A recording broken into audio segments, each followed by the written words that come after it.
Hello viewers, আসসালামু আলাইকুম। NK ব্লগসের আরও একটি নতুন রেসিপিতে আপনাদের সবাইকে স্বাগতম। আসসালামু আলাইকুম, সবাই কেমন আছেন? আজকে আমি শুধু মাছ রান্না করে দেখাবো। আমাদের সিলেটের ভাষায় এটাকে সুদা তরকারি বা নীল্লা বলে, আপনাদের শুদ্ধ ভাষায় কী বলে আমি জানি না। তো তাও আমি শুদ্ধ ভাষায় মনে হয় জুল বলে, মাছের জুল বলে সম্ভবত, এরকমই। তো আমি আজকে দেখাবো মোটামুটি সাইজে যে মিডিয়াম জাটকার যে রুই মাছটা রয়েছে ওইটা রান্না করে দেখাবো আপনাদেরকে।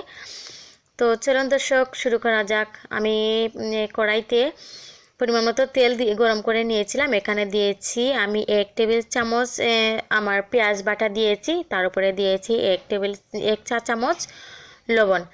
তো 1 টেবিল চামচ পেঁয়াজ বাটা দেওয়ার পর দিয়ে দিয়েছি 1 চা চামচ লবণ। সেটাকে আমি লবণ এবং পেঁয়াজটাকে ভালো মতো কষিয়ে নেব। আর কষানোর পর আমি পেঁয়াজটাকে বাদামি কালার করে নেব। আমি সবসময় বাগারের মধ্যে লবণটা দিয়ে দিই, এতে করে তেলটা ছিটকে চারপাশে পড়ে না এবং গায়ের মধ্যে পড়ে না। এটা হচ্ছে একটা টিপস আপনাদের সাথে শেয়ার করতে। সেটা যদি আপনাদের কারো যদি যারা জানেন না তারা এই টিপসটা ফলো করে দেখতে পারেন। বাগার কিংবা মাছ ভাজিতে যদি একটু লবণ দিয়ে দেন তাহলে কিন্তু তেলগুলো ছিটকে পড়বে না, গায়ে পড়বে না। আমি মশলাগুলোকে ভালোভাবে কষিয়ে নিচ্ছি। এগুলাকে আমি একটু বাদামি কালার করে বেজে নেব।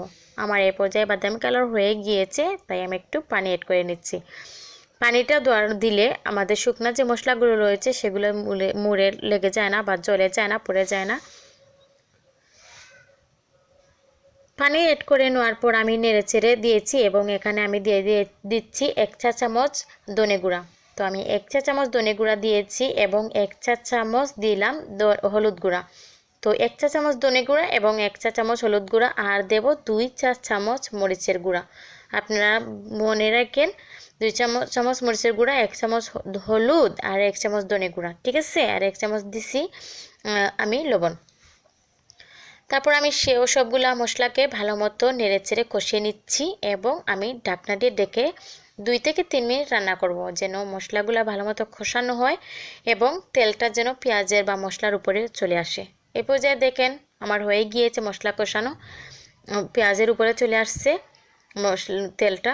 এখন আমি ধুয়ে রাখা, পরিষ্কার করে রাখা মাছগুলো দিয়ে দিচ্ছি। এই যে আমার মাঝারি সাইজের একটা ছোট্ট জাটকা রুইও বলতে পারেন, মাঝারি রুই বলতে পারেন, ওইটাকে আমি দিয়ে দিচ্ছি। আমি ভালোভাবে মশলার সাথে মাছগুলোকে নেড়েচেড়ে নিলাম। নেড়েচেড়ে মশলাগুলোকে মাছের সাথে ভালোভাবে মাখামাখি করার পর আমি ঢাকনা দিয়ে ডেকে আরও 2 থেকে 3 মিনিট রান্না করব, যেন মশলাগুলো ভালোভাবে মাছের সাথে মিক্সড হয়ে যায়, মাছের সাথে যেন লেগে যায় আর কি, মাছটা যেন মশলায় মজে যায়। তো আমি 2 থেকে 3 মিনিট রান্না করার পর আবার ঢাকনাটা সরিয়ে নিলাম। নেওয়ার পর আমি এই চামচের সাহায্যে হালকা করে নেড়ে নিলাম, বেশি নাড়বো না, এতে আমার মাছটা ভেঙে যেতে পারে।